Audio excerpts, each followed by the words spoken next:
Counting down തുടരുകയാണ്. ഇപ്പോൾ നമ്മളോടൊപ്പം ഡോക്ടർ ജി വി ഹരി ചേർന്നിട്ടുണ്ട്. പക്ഷെ അതിനു മുമ്പ് ഗൗതമിലേക്ക്. ഗൗതം, ഒരൊറ്റ ചോദ്യം. മുമ്പ് നമ്മൾ ഗോപകുമാർ സാറിനോട് ചോദിച്ചതാണ് ശ്രീ നരേന്ദ്രമോദിയുടെ പ്രചാരണ രീതി.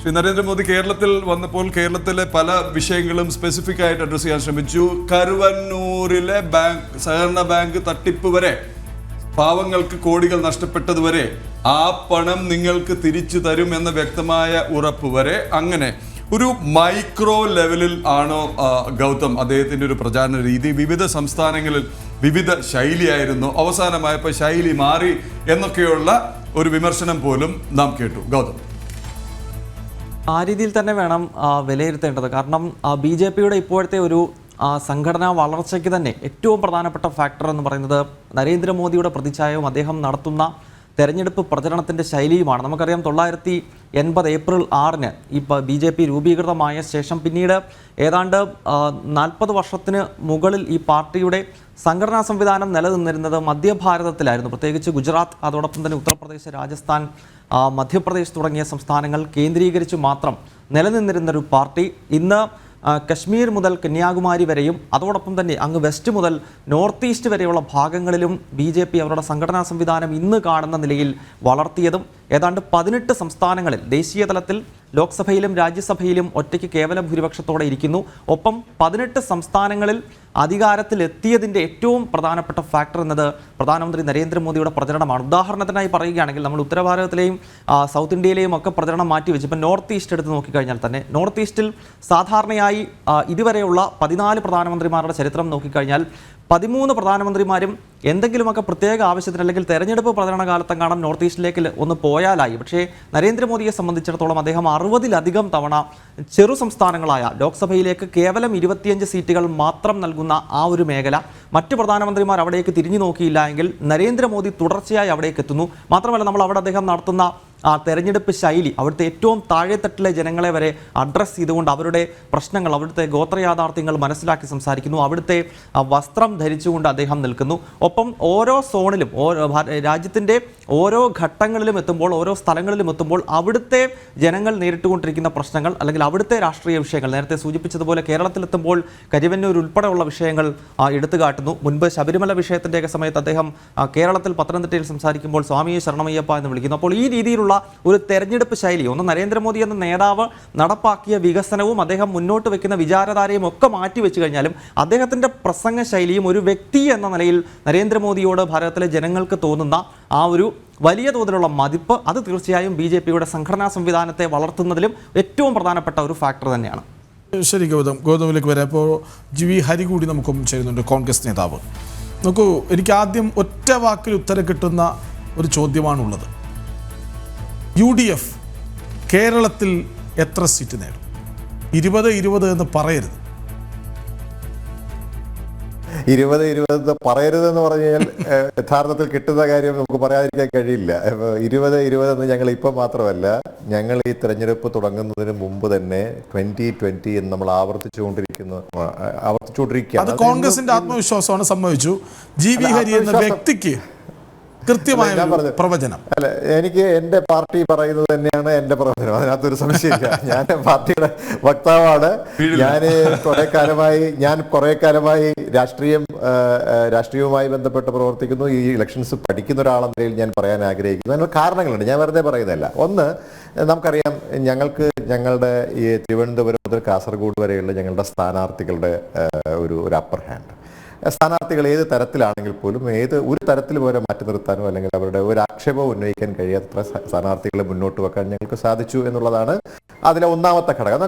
ഒരു ഉപചോദ്യമുണ്ട്. അതായത് ഈ 20-20 എന്ന ആത്മവിശ്വാസം നല്ലതാണ്. കാരണം സ്വാഭാവികമായി ഏതൊരു രാഷ്ട്രീയ കക്ഷിക്കും അതുണ്ടാകും. മാത്രമല്ല, കേരളത്തിൽ എക്സിറ്റ് പോളുകൾ അനുസരിച്ച് വ്യക്തമായ മുൻതൂക്കം UDFനാണ് താനും. പക്ഷേ ചിലർ 14-15 പറയുന്നുണ്ട്, ചിലർ 17 വരെ പറയുന്നുണ്ട്, ചിലർ 18 പറഞ്ഞിട്ടുണ്ട്. പക്ഷേ 18 വരെയാണ് എത്തി നിൽക്കുന്നത്. നോക്കൂ, നിങ്ങൾ കഴിഞ്ഞ തവണ 19 സീറ്റുകളാണ് സ്വന്തമാക്കിയത്. അതിലൊന്ന് കുറഞ്ഞാൽ പോലും അതെങ്ങാനും BJP ആണ് സ്വന്തമാക്കുന്നുവെങ്കിൽ വേറെ വലിയ നഷ്ടമല്ലേ നിങ്ങളെ കാത്തിരിക്കുന്നത്? ഒന്നിൻ്റെ കുറവ് പോലും. അല്ല അത് പറഞ്ഞൊരു കാര്യത്തെ ഞാൻ അംഗീകരിക്കുന്നു. ഞങ്ങൾക്ക് 19 സീറ്റ് കഴിഞ്ഞ തവണ ഉണ്ടായിരുന്നു. അത് ആലപ്പുഴയാണ് ഒരു സീറ്റ് കുറവുണ്ടായിരുന്നത്. ആ സീറ്റ് കൂടി തിരിച്ചു പിടിക്കാനാണ് ശ്രീ KC വേണുഗോപാൽ എന്ന് പറയുന്ന അധികായൻ അല്ലെങ്കിൽ പാർട്ടിയിലെ തന്നെ ഏറ്റവും ശക്തനായിട്ടുള്ള ഒരാളെ സ്ഥാനാർത്ഥിയായിട്ട് നമ്മളോട് പ്രഖ്യാപിച്ചാൽ നമ്മൾ കിട്ടുമെന്നുള്ള കാര്യത്തിൽ ഞങ്ങൾക്ക് ഒരു സംശയമില്ല. അതുകൂടെ ചേർത്തിട്ടാണ് ഈ 2020 നമ്മൾ പറയുന്നത്. അപ്പോൾ അതുകൂടെ ചേർത്ത് ഈ 2020 പറയുമ്പോൾ പിന്നെ അതിനകത്ത് കിട്ടാതിരിക്കാൻ സാധ്യതയില്ല. ഇപ്പം നമുക്കറിയാമല്ലോ, കിട്ടാതിരുന്നത് ആലപ്പുഴയാണ്. അപ്പോൾ ആലപ്പുഴയിൽ കിട്ടാൻ ഏറ്റവും മികച്ച സ്ഥാനാർത്ഥിയെ അവിടെ കൊണ്ടുവരിക എന്നുള്ളതാണ്. കാരണം ബാക്കി 19 സിറ്റിംഗ് എം പിമാരാണ്. നമുക്ക് അതാണ് നേരത്തെ സൂചിപ്പിച്ചത്. ഈ സിറ്റിംഗ് എം പിമാരെ കുറിച്ച് നമുക്ക് ഒരു തരത്തിലുള്ള പരാതിയില്ല. ഞാൻ ശ്രീ പ്രദീപ് കുറച്ച് മുമ്പ് ഞാൻ ഈ ചർച്ചയിലെ കുറച്ച് കേന്ദ്രമായി നിങ്ങളുടെ ചർച്ച ഞാൻ കേട്ടുകൊണ്ടിരിക്കുകയാണ്. ശ്രീ പ്രദീപ് പറഞ്ഞൊരു കാര്യം തിരുവനന്തപുരത്ത് ശ്രീ ശശി തരൂരിനെ കുറിച്ചാണ്. അദ്ദേഹത്തെക്കുറിച്ച് ഒരു ആക്ഷേപത്തെക്കുറിച്ച് ശ്രീ പ്രദീപ് പറഞ്ഞു. ഞാൻ പ്രിയങ്കരനെ നമ്മുടെ എന്റെ അദ്ദേഹം തന്നെ പറഞ്ഞതാണ് എന്നെ കുറിച്ച് ഇങ്ങനെ പറയുന്നു എന്ന്. അല്ല, അതൊരു ആക്ഷേപമാണെന്നേ. ആ ആക്ഷേപത്തിന്റെ മറുപടിയായിട്ടുള്ള അതിന്റെ മറുപടി കൂടിയാണ് ഞാൻ പറയുന്നത്. ഞാൻ പറയാൻ ആഗ്രഹിക്കുന്നത് 1064 പേജുള്ള അദ്ദേഹത്തിന്റെ കഴിഞ്ഞ ഒരു പ്രോഗ്രസ് റിപ്പോർട്ട്, ഒരു പുസ്തകം നിങ്ങളൊക്കെ പ്രതിനിധി കണ്ടിട്ടുണ്ടാവും. അതിനകത്ത് അദ്ദേഹം എന്താണ് കഴിഞ്ഞ ഒരു 5 വർഷക്കാലം കേരളത്തിൽ അല്ലെങ്കിൽ തിരുവനന്തപുരത്ത് അദ്ദേഹം കൊണ്ടുവന്നിട്ടുള്ളത്. അങ്ങ് പറഞ്ഞ ഒരു കൊടിയുടെ കാര്യമാണ്. ഇവിടെ ഈ കനകക്കുന്ന് കൊട്ടാരത്തിൽ കൊടി കൊണ്ടുവന്നെന്നുള്ള ആക്ഷേപം അടക്കം പറഞ്ഞിട്ടുണ്ട്. ഇപ്പോൾ അത് വായിച്ചിട്ടുള്ള ഒരാളെന്ന നിലയിൽ ഞാൻ പറയാൻ ആഗ്രഹിക്കുന്നു. അത് പൂർണ്ണമായി വായിക്കുക മാത്രമല്ല, തിരുവനന്തപുരത്ത് ഒരുപാട് സ്ഥലങ്ങളിൽ പ്രസംഗിച്ചിട്ടുള്ള ഒരാളെന്ന നിലയിൽ ഞാൻ പറയാൻ ആഗ്രഹിക്കുന്നു. അദ്ദേഹം കഴിഞ്ഞ 5 വർഷക്കാലം തിരുവനന്തപുരത്തെ ജനതയ്ക്ക് അവർ ആഗ്രഹിക്കുന്നതിനേക്കാൾ കൂടുതൽ കാര്യങ്ങൾ കൊണ്ടുവന്നിട്ടുണ്ട്. ഞാൻ പറഞ്ഞിട്ടുണ്ട്. ഇപ്പോൾ ഞാൻ ഒരു ഉദാഹരണം ഞാൻ പറയാൻ പറ്റുന്നത്, നമുക്കറിയാവുന്ന പോലെ മണക്കാട്. ഇപ്പോൾ ഇവിടെ നിന്ന് നമ്മുടെ ഈ സ്റ്റുഡിയോയിൽ നിന്ന് ഏതാനും 2-3 കിലോമീറ്റർ സഞ്ചരിച്ചാൽ നമുക്ക് പോയാൽ കാണാൻ കഴിയുന്ന UAE-യുടെ അവിടുത്തെ എംബസി അടക്കമുള്ള ആ ഒരു എംബസി മാത്രമല്ല, മറ്റൊരുപാട് എംബസികൾ അടക്കം അദ്ദേഹത്തിനൊരു MP എന്ന നിലയിൽ, അതും BJP കഴിഞ്ഞ 10 വർഷക്കാലം രാജ്യം ഭരിച്ചുകൊണ്ടിരിക്കുന്ന സമയത്ത് നമുക്കറിയാവുന്ന പോലെ MP-മാർക്കുള്ള ഫണ്ടൊക്കെ വളരെയധികം വെട്ടിക്കുറച്ചിരിക്കുന്ന ഒരു കാലഘട്ടം ഉണ്ട്. നമുക്കറിയാം, കോവിഡ് അടക്കമുള്ള കാലഘട്ടത്തിൽ സംഭവിച്ച കാര്യങ്ങളൊക്കെ ഉണ്ട്. എന്നിട്ട് പോലും ആ കാര്യങ്ങളൊക്കെ നിലനിൽക്കുന്ന സമയത്തായപ്പോലും അദ്ദേഹത്തിന് ഒരുപാട് കാര്യങ്ങൾ ഈ തിരുവനന്തപുരത്ത് കൊണ്ടുവരാൻ സാധിച്ചിട്ടുണ്ട്. നമുക്കറിയാം കാരോട്, അതോടൊപ്പം തന്നെ നമുക്കറിയാവുന്ന കാരോട് കോവളം ബൈപ്പാസ് എന്ന് പറയുന്നത് അദ്ദേഹത്തിന്റെ ശ്രമഫലമായിട്ട് കൊണ്ടുവന്നിട്ടാണ്. ഇപ്പൊ നിങ്ങളുടെ തന്നെ ഈഞ്ചക്കൽ ജംഗ്ഷനിൽ ഇപ്പോൾ ഒരു വലിയൊരു ഫ്ലൈ ഓവർ വരാൻ പോവാണ്. ആ ഫ്ലൈ ഓവർ തന്നെ ഇതിന്റെ ഭാഗം 2000 കോടി രൂപയുടെ പദ്ധതിക്കകത്ത് ഇപ്പൊ ഞാൻ മനസ്സിലാക്കുന്ന ഒരു 100 കോടി രൂപ കൂടി അദ്ദേഹം ആഡ് ചെയ്തിട്ട്, അത് നിങ്ങൾ ചോദിക്കും കേന്ദ്ര ഫണ്ടല്ലേ? തീർച്ചയായിട്ടും കേന്ദ്ര ഫണ്ട് കൊണ്ടുവരിക എന്നുള്ളതാണ് MP-യുടെ ഉത്തരവാദിത്തം. അത് അദ്ദേഹം കൃത്യമായി ചെയ്തിട്ടുണ്ട്. അദ്ദേഹം അടക്കമുള്ള അല്ലെങ്കിൽ അദ്ദേഹം കൊണ്ടുവന്നിട്ടുള്ള പദ്ധതികളും ഇതിനെക്കുറിച്ച് തിരുവനന്തപുരത്തെ ജനങ്ങൾക്ക് ഉത്തമ ബോധ്യമുണ്ട്. ഇപ്പം ഞാനൊരു ഉദാഹരണം പറയാം. കഴിഞ്ഞ അദ്ദേഹം പരാജയപ്പെടണമായിരുന്നെങ്കിൽ അത് ശ്രീ രാജഗോപാൽ മത്സരിക്കുന്ന സമയത്ത് ആയിരിക്കണം. കാരണം രാജേട്ടനെ സംബന്ധിച്ചിടത്തോളം, ഞാനടക്കമുള്ള രാഷ്ട്രീയ എല്ലാവർക്കും സംബന്ധിക്കുന്ന ഒരു കാര്യം നിങ്ങൾ നേരത്തെ സൂചിപ്പിച്ചു. എല്ലാത്തിനും അല്ലെങ്കിൽ മറ്റ് രാഷ്ട്രീയത്തിന് അതീതമായ ഒരു കാഴ്ചപ്പാടുള്ള അല്ലെങ്കിൽ അങ്ങനെ കാണുന്ന ഒരാളാണ്. നിങ്ങൾ നേരത്തെ നിങ്ങളുടെ ചർച്ചയിൽ പറഞ്ഞതുപോലെ അദ്ദേഹം കേന്ദ്രമന്ത്രിയായിരുന്ന സമയത്ത് നേമത്ത് കൊണ്ടുവന്നിട്ടുള്ള, നേമത്ത് അടക്കമുള്ള സ്ഥലത്ത്, ഞാൻ നേമത്തുകാരനായതുകൊണ്ടുകൂടി പറയുകയാണ്, നേമം ടെർമിനൽ അടക്കമുള്ള സ്ഥലങ്ങളിൽ അദ്ദേഹം കൊണ്ടുവന്നിട്ടുള്ള കാര്യങ്ങൾ, തിരുവനന്തപുരത്തിന് അല്ലെങ്കിൽ കേരളത്തിന് കൊണ്ടുവന്നിട്ടുള്ള ട്രെയിൻ, ഇതൊക്കെ ആളുകളുടെ പരിഗണനയിലുണ്ടായിരുന്നു. ആ സമയത്ത് പോലും ശ്രീ ശശി തരൂർ വിജയിച്ചു കയറി. രണ്ടാമത് ശ്രീ കുമ്മൻ രാജശേഖരൻ മത്സരിക്കുമ്പോൾ നമുക്കറിയാം അദ്ദേഹത്തിനെതിരെ വലിയ ആരോപണം ഉണ്ടായിരുന്ന ഒരു സമയമാണ്. വലിയ ആരോപണങ്ങൾ എന്ന് പറഞ്ഞാൽ ഇല്ലാത്ത കാര്യങ്ങൾ അദ്ദേഹത്തെക്കുറിച്ച് പറയുകയും അദ്ദേഹത്തിന്റെ വ്യക്തിപരമായ ജീവിതത്തിൽ ഉണ്ടായ കുറവുകളെ കുറിച്ച് പോലും രാഷ്ട്രീയമായി ചർച്ച ചെയ്യുകയും ഒക്കെ ചെയ്തിരുന്ന ഒരു കാലഘട്ടമായിരുന്നു ശ്രീ കുമ്മൻ രാജശേഖരൻ മത്സരിച്ചപ്പോൾ.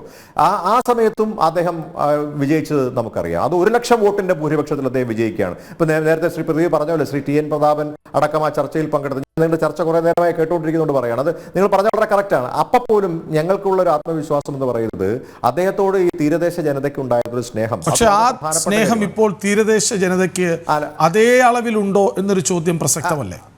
ഉണ്ട്. അതിന്റെ കാര്യം കൂടെ പറഞ്ഞു. ഞാൻ കഴിഞ്ഞ 3-4 തെരഞ്ഞെടുപ്പ്, കഴിഞ്ഞൊരു 10 വർഷമായി അദ്ദേഹത്തിന്റെ തെരഞ്ഞെടുപ്പുകളിലൊക്കെ എന്നെ കൊണ്ട് ചെയ്യാവുന്ന, പ്രത്യേകിച്ച് നേമം നിയോജക മണ്ഡലത്തിൽ ചെയ്യാവുന്ന കാര്യങ്ങളൊക്കെ ചെയ്യും. അതിന്റെ ആ കാര്യങ്ങളൊക്കെ നിൽക്കുന്ന ഒരാളാണ് ഞാൻ. അതുകൊണ്ടാണ് ഞാൻ കൃത്യമായി പറയുന്നത്, ഇത്തവണ അദ്ദേഹത്തിന് ഇത് കൂടുതലുണ്ട്. അതിനുള്ള കാരണം എന്ന് പറഞ്ഞു കഴിഞ്ഞാൽ, അദ്ദേഹത്തിനെ സംബന്ധിച്ചിടത്തോളം കഴിഞ്ഞ 5 വർഷക്കാലം അദ്ദേഹം ആ തീരദേശ മേഖലയിൽ അദ്ദേഹത്തിനെ കൊണ്ട് ചെയ്യാൻ കഴിയുന്നതിനേക്കാൾ പരമാവധി കാര്യങ്ങൾ ചെയ്തു കൊടുത്തിട്ടുണ്ട്. അതിന് പകരമായിട്ട് അതിന്റെ ഒരു സ്നേഹം ആ തീരദേശത്തെ ജനങ്ങൾ അദ്ദേഹത്തോട് കാണിച്ചിട്ടുണ്ട്. ഇനി ഞാൻ പറയാം, ശശി തരൂരിനെ കുറിച്ച് ഒരു കാര്യം കൂടി ഞാൻ പറയാൻ ആഗ്രഹിക്കുന്നു. ശശി തരൂരിന്റെ കാര്യം നമ്മൾ ചർച്ച ചെയ്യുന്നുണ്ട് പറയാം. അദ്ദേഹത്തിന് ഈ രാഷ്ട്രീയത്തിന് അതീതമായി വ്യക്തിപരമായിട്ടുള്ള പല ആളുകളുമായിട്ടുള്ള ബന്ധമുള്ളത് നിങ്ങൾക്ക് എല്ലാവർക്കും അറിയാം. ശ്രീപദേവിന് അറിയാത്തതല്ല കാര്യം, നിങ്ങൾക്ക് രണ്ടുപേർക്കും അറിയാത്ത അല്ല കാര്യം. എന്നാലും ഞാൻ എടുത്തു പറയാൻ ആഗ്രഹിക്കുന്നത്, ഒരു പൊളിറ്റിക്കൽ വോട്ടിംഗ് എന്നതിനേക്കാൾ അപ്പുറത്തേക്ക് ശ്രീ തരൂരിനോടുള്ള ഒരു കരിസ്മ, ശ്രീ തരൂർ എന്ന് പറയുന്ന വ്യക്തിയോടുള്ള ജനങ്ങളുടെ താല്പര്യം, ഈ താല്പര്യം അത് മാത്രമല്ല 10 വർഷക്കാലമായി കേരളത്തിലെ ജനങ്ങൾ അല്ലെങ്കിൽ തിരുവനന്തപുരത്തെ ജനത്തെ ഏറ്റവും നന്നായി അടുത്തറിയാവുന്ന ഒരാൾ, ശ്രീ രാജഗോപാലിനെ പോലെ ഏറ്റവും അടുത്തറിയാവുന്ന ഒരാൾ. അപ്പൊ ഇങ്ങനെയൊക്കെയുള്ള കാര്യം നിൽക്കുമ്പോൾ ശ്രീ രാജീവ് ചന്ദ്രശേഖരനെ പോലൊരാൾ പുതിയതായി ഇവിടെ വരുമ്പോൾ പിന്നെ എന്തിനാണ് ഈ കോവളത്തടക്കം ചില പ്രചാരണ ഇടങ്ങളിൽ കോൺഗ്രസ്സുകാർ തന്നെ തരൂരിനെ നോക്കി കൂകി വിളിച്ചത്? അതിപ്പോ കരമനയിൽ നിങ്ങളിത് പറയും. ഞാൻ ആ സമയത്തോടെ ഉണ്ടായിരുന്നതാണ്. കരമനയിൽ അങ്ങനെ ഒരു കാര്യം, ഇതൊക്കെ മീഡിയയിൽ പറയുന്ന കാര്യങ്ങൾ. അതിനോടൊപ്പം ഒന്നുകൂടി, ഇത് മീഡിയ സങ്കല്പിച്ചതാണ്. ആ വിഷ്വൽസും ശബ്ദമൊക്കെ ഉള്ള വീഡിയോ ആണ്. അത് എന്താ പറയുന്നത്, ആരും സൃഷ്ടിച്ചെടുത്തതല്ല. അതവിടെ നിൽക്കുമ്പോൾ തന്നെ ഒരു ചോദ്യം കൂടി ഇതിനോടൊപ്പം. ശ്രീ ഹരി, ഈ അദ്ദേഹം വിശ്വപൗരനാണ്, കക്ഷി രാഷ്ട്രീയത്തിന് അതീതമായ ബന്ധമുണ്ട്. തീർച്ചയായിട്ടും ആദ്യം വന്നപ്പോൾ ഞാൻ അടക്കം കണ്ടതാണ്. ഞാൻ താമസിക്കുന്ന ഇടത്തിന്റെ പരിസരത്ത് സാധാരണഗതിയിൽ പോളിംഗ് ബൂത്തിൽ പോകാത്ത പലരും, യുവാക്കൾ, വനിതകളൊക്കെ വോട്ട് ചെയ്തു, വീണ്ടും വോട്ട് ചെയ്തു. അപ്പോൾ അദ്ദേഹത്തിന് എതിരാളിയായി കൊണ്ടുവന്നയാൾ അതുപോലെ ഒരു പേഴ്സണാലിറ്റിയെ കണ്ടെത്തി തന്നെയാണ് BJP കൊണ്ടുവന്നത്. ഒന്ന്, അതായത് അഭ്യസ്തവിദ്യരായ യുവജനങ്ങൾ, പഠിക്കാൻ ആഗ്രഹിക്കുന്നവർ, നേരത്തെ പറഞ്ഞ പോലെ ശ്രീ ഗോപകുമാർ സാർ പറഞ്ഞതുപോലെ കക്ഷി രാഷ്ട്രീയത്തിന് ഒക്കെ അപ്പുറം ചിന്തിക്കുന്ന യുവജനത, നാളെക്കുറിച്ച് ചിന്തിക്കുന്ന യുവജനത. അവർക്ക് ചിഹ്നം പ്രശ്നമല്ല, പാർട്ടി പ്രശ്നമല്ല, പ്രത്യയശാസ്ത്രം പ്രശ്നമല്ല. എൻ്റെ ചോദ്യം, നമുക്ക് വേണ്ടത് ഒരു വിശ്വപൗരനെയോ ഒരു കാരിസ്മാറ്റിക് ലീഡറെയോ അതോ മണ്ഡലത്തിന്റെ ആവശ്യം അറിഞ്ഞ് പ്രവർത്തിക്കുന്ന ഒരു MP-യെയോ? ഈ ചോദ്യമല്ലേ ഉയർന്നത് തിരുവനന്തപുരത്ത്? ഒരിക്കലുമല്ല. അതിനുള്ള മറുപടി ഞാൻ ഈ ചോദ്യം ഉണ്ടാകുമെന്നുള്ളത് കൊണ്ടാണ് ഒരു പുഴ മുന്നേ എറിഞ്ഞിട്ട് ഞാൻ പറഞ്ഞത്. അല്ലേ അല്ല എന്ന് പറയുമ്പോ ശശി തരൂർ വേണ്ടെന്നാണോ? അല്ല, അങ്ങനല്ല. ഈ പ്രദീപ് ഈ ചോദ്യം എന്നോട് ചോദിക്കുമെന്നുള്ള അറിഞ്ഞുകൊണ്ട് തന്നെയാണ് എന്താണ് കഴിഞ്ഞ 5 വർഷക്കാലം ശ്രീ ശശി തരൂർ ചെയ്തതെന്ന് പറഞ്ഞതിന് ശേഷം ഞാൻ വിളിക്കുന്നത്. കാരണം പിന്നെ റിപ്പീറ്റ് ചെയ്യേണ്ട കാര്യമില്ലല്ലോ അത്. അപ്പൊ അതുകൊണ്ട് അങ്ങനെ ഒരു ചോദ്യത്തിന് ഇവിടെ പ്രസക്തിയില്ല. അല്ലെങ്കിൽ ഞാൻ ചോദിക്കട്ടെ, 5 വർഷം മുമ്പ് ആദ്യമായി അദ്ദേഹം ഇവിടെ വരുമ്പോൾ അദ്ദേഹത്തിന് നേരിടേണ്ടി വന്ന കാര്യത്തിൽ അപ്പുറത്തേക്കൊന്നും ഒരു കാര്യം ഇപ്പോൾ അദ്ദേഹത്തിന് നേരിടേണ്ടി വന്നിട്ടില്ല. കാരണം താങ്കൾ നേരത്തെ സൂചിപ്പിച്ച പോലെ പാർട്ടിക്കകത്ത് നിന്നുള്ള ഒരു എതിർപ്പ് അടക്കം അദ്ദേഹം ആദ്യമായി ഇവിടെ സ്ഥാനാർത്ഥിയായി വരുമ്പോഴാണ് ഉണ്ടായിരുന്നത്. അതൊക്കെ അതിജീവിച്ചുകൊണ്ട്, ഞാനിപ്പോൾ ഒരു രാഷ്ട്രീയത്തിന് വേണ്ടി മാത്രം പറയുന്നത്, നമ്മളെല്ലാവരും ഈ കാര്യങ്ങൾ വിലയിരുത്തുന്ന ആളുകളാണല്ലോ. അന്നുണ്ടായിരുന്ന എതിർപ്പ് പ്രദീപിന് ഉണ്ടെന്ന് പറയാൻ കഴിയുമോ? ഇപ്പോൾ ഇല്ല. അന്ന് പാർട്ടിയിൽ അദ്ദേഹത്തിന് വലിയ എതിർപ്പുണ്ടായിരുന്നു. അദ്ദേഹം ഗോ ബാക്ക് എന്ന് പറഞ്ഞുകൊണ്ട് ഇവിടെ കോൺഗ്രസ് ഞാൻ തടസ്സപ്പെടുത്തുകയല്ല, ഒരു വ്യത്യാസമില്ല. കാര്യം അദ്ദേഹം ആദ്യമായി തിരുവനന്തപുരത്ത് അദ്ദേഹത്തെ അവതരിപ്പിച്ചത് ഞാൻ അടങ്ങുന്ന മാധ്യമപ്രവർത്തകരടങ്ങുന്ന ഒരു സ്വകാര്യ കൂട്ടായ്മയിലായിരുന്നു. ശ്രീ പന്തളം സുധാകരന്റെ വീട്ടിൽ ക്ഷണിക്കപ്പെട്ട ഏതാനും മാധ്യമപ്രവർത്തകർ. അതുകൊണ്ടാണ് ഇത്ര ഉറപ്പോടുകൂടി പറയുന്നത്. അത് ഒരു രാഷ്ട്രീയ അരങ്ങേറ്റം എന്നുള്ള നിലയിലൊന്നുമല്ല. അദ്ദേഹത്തിന്റെ ഒരു പുസ്തകം വരുന്നു. പക്ഷേ ഈ പ്രചാരണം വളരെ ശക്തമായിരുന്നു. തിരുവനന്തപുരത്തേക്ക് സോണിയാഗാന്ധിയുടെയും രാഹുൽ ഗാന്ധിയുടെയും പ്രിയങ്ക ഗാന്ധിയുടെയും ഒക്കെ ഉറച്ച പിന്തുണയോടുകൂടി അവരുടെ ആഗ്രഹപ്രകാരം അദ്ദേഹം വരുന്നു. അദ്ദേഹത്തെ ആദ്യം പൊതുവേദിയിലാണ് അവതരിപ്പിച്ചത്, രാഷ്ട്രീയക്കാരനായല്ല അവതരിപ്പിച്ചത്.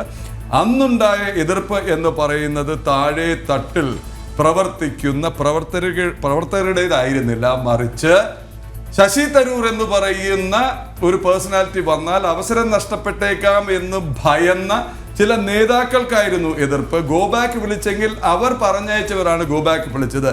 ഇന്ന് കൂവിയത് എന്ന് കൃഷ്ണാജി ചൂണ്ടിക്കാട്ടിയത്, ഇന്ന് കൂവിയത് പ്രചാരണത്തിനായി ചെന്നപ്പോൾ കഴിഞ്ഞ തവണ വരെ കോൺഗ്രസിന് വോട്ട് ചെയ്ത വോട്ടർമാരും പ്രവർത്തകരും കൂടി നിന്നാണ് കൂവി വിളിച്ചത്. രണ്ടും തമ്മിൽ വ്യത്യാസമില്ലേ?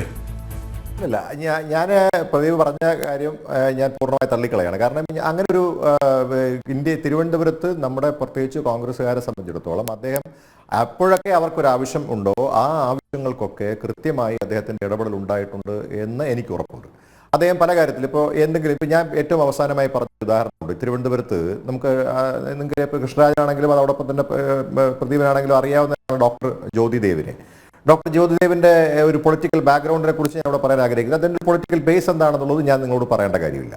അദ്ദേഹം തിരുവനന്തപുരത്ത് നിന്ന് വിദേശയാത്ര പോയപ്പോൾ അദ്ദേഹത്തിന്റെ പാസ്പോർട്ട് അടക്കം കൊള്ളയടിക്കപ്പെട്ടപ്പോൾ അല്ലെങ്കിൽ നഷ്ടപ്പെട്ടപ്പോൾ, അദ്ദേഹത്തിന്റെ പണമടക്കം അദ്ദേഹത്തിന്റെ ബാഗ് അടക്കം നഷ്ടപ്പെട്ടപ്പോൾ അദ്ദേഹം തിരുവനന്തപുരത്തിന്റെ MP ആണ് ആദ്യം വിളിച്ചത്. അദ്ദേഹം ഇട്ടൊരു ഫേസ്ബുക്ക് പോസ്റ്റും ഞാനിവിടെ എടുത്തു പറയാൻ ആഗ്രഹിക്കുകയാണ്. ആ ഫേസ്ബുക്ക് പോസ്റ്റ് നിങ്ങൾ രണ്ടുപേരും വായിച്ചിട്ടുണ്ടാവും, ഞാനും വായിച്ചിട്ടുള്ളതാണ്. അപ്പോൾ നോക്കൂ, ഒരു MP എന്താണ് ചെയ്യേണ്ടത്? ആ ഒരു MP-യുടെ ഇടപെടൽ എവിടെയാണ് ഉണ്ടാകേണ്ടത്? അത് അദ്ദേഹത്തിന് മാത്രമല്ല, ജ്യോതിദേവ് എന്ന് പറയുന്ന വ്യക്തിക്ക് മാത്രമല്ല, ഒരു സാധാരണക്കാരൻ. ഇപ്പൊ ഞാൻ പറഞ്ഞ ചെന്നൈയിലടക്കം പലപ്പോഴും പോയി വിസ സ്റ്റാമ്പ് ചെയ്ത് തിരിച്ചു വന്നിരുന്ന ആളുകൾ ഇന്ന് തിരുവനന്തപുരത്ത് മണക്കാട് അവരുടെ വീടിന്റെ അടുത്ത് തൊട്ടടുത്ത് നിന്ന് പോയി വിസ സ്റ്റാമ്പ് ചെയ്ത് തിരിച്ച് വീട്ടിലേക്ക് വരാൻ എടുക്കുന്നത് വെറും മണിക്കൂറുകൾ ശരി. അത്രയും മികച്ചൊരു MP-യെ, ഒരു വിശ്വപൗരനെ, ഒരു വലിയ മുഖത്തെ കോൺഗ്രസ് വേണ്ട വിധത്തിൽ ഉപയോഗപ്പെടുത്തിയിട്ടുണ്ടോ എന്നുള്ള ഒരു ചിന്ത കൂടി കൃഷ്ണാരെ, നല്ല ചോദ്യം. ആ ചോദ്യത്തിന്റെ ഉത്തരമാണ് ഞാൻ പറയാൻ ആഗ്രഹിക്കുന്നത്. അതുകൊണ്ടാണ് നമുക്കറിയാമല്ലോ, അദ്ദേഹം ഖാർഗെക്കെതിരെ മത്സരിച്ചത് തിരുവനന്തപുരത്ത്. ഇന്ന് CWC എന്ന് പറയുന്നത് കോൺഗ്രസ് വർക്കിംഗ് കമ്മിറ്റി എന്ന് പറയുന്ന കോൺഗ്രസിന്റെ ഏറ്റവും പരമോന്നതമായിട്ടുള്ള ആ ഒരു സ്ഥാനമാണുള്ളത്. ആ സ്ഥാനത്ത് തന്നെ CWC മെമ്പറാണ് ഡോക്ടർ ശശി തരൂർ. അതിനകത്തൊരു സംശയമില്ല. ഞങ്ങൾ ഭരണത്തിലുണ്ടായിരുന്ന UPA ഭരണത്തിലുണ്ടായിരുന്നപ്പോൾ അദ്ദേഹം 2 തവണ മന്ത്രിയായിരുന്ന ആളാണ്. എങ്ങനെയാണ് അദ്ദേഹത്തെ ഉപയോഗപ്പെടുത്താത്തത്?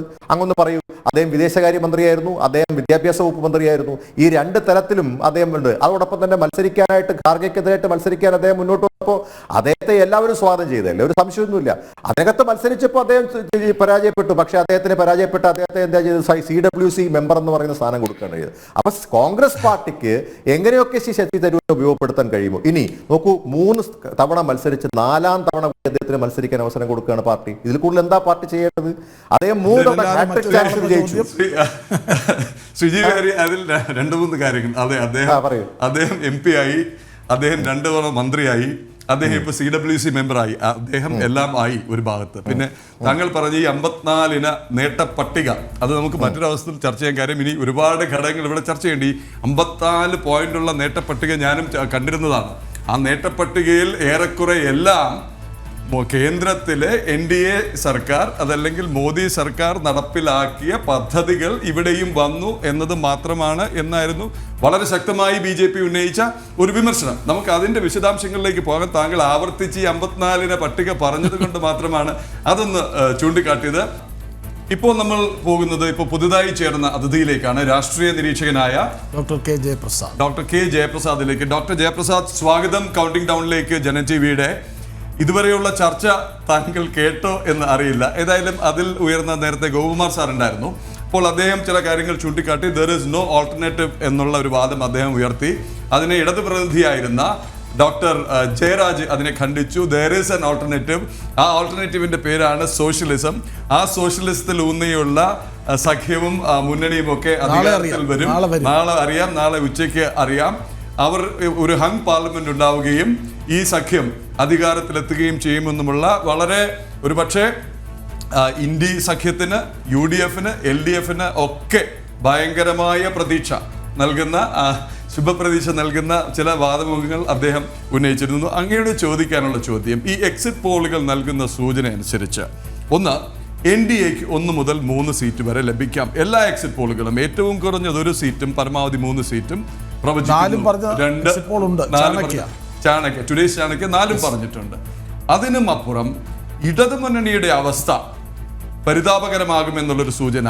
അപ്പോഴും അവർക്ക് നാളെ വാദിച്ച് നിൽക്കാം. കൃഷ്ണാജ് നേരത്തെ പറഞ്ഞ പോലെ കഴിഞ്ഞ തവണത്തെ 1-ൽ നിന്ന് 1 തരി 2 തരി ആയാൽ പോലും നേട്ടം അതിന് പെർസെന്റേജ് വിടുകയാണെന്ന് കൂടി ഓർക്കണം. ആ 1 എന്നുള്ളത് 2 ആവുകയോ 3 ആവുകയോ 4 തന്നെ ആയിക്കോട്ടെ, ആയാൽ പോലും 1 or 2 സീറ്റിൽ BJP, അല്ലെങ്കിൽ 3 സീറ്റിൽ BJP NDA സ്ഥാനാർത്ഥി വിജയിക്കുകയും പലയിടങ്ങളിൽ ഇടതു മുന്നണി 2ാം സ്ഥാനത്തേക്കോ 3ാം സ്ഥാനത്തേക്കോ തള്ളപ്പെട്ടാൽ, അങ്ങനെ ഒരു സാധ്യത വന്നാൽ എത്ര നിയമസഭാ മണ്ഡലങ്ങളെ അത് ബാധിക്കുമെന്നുള്ളത്.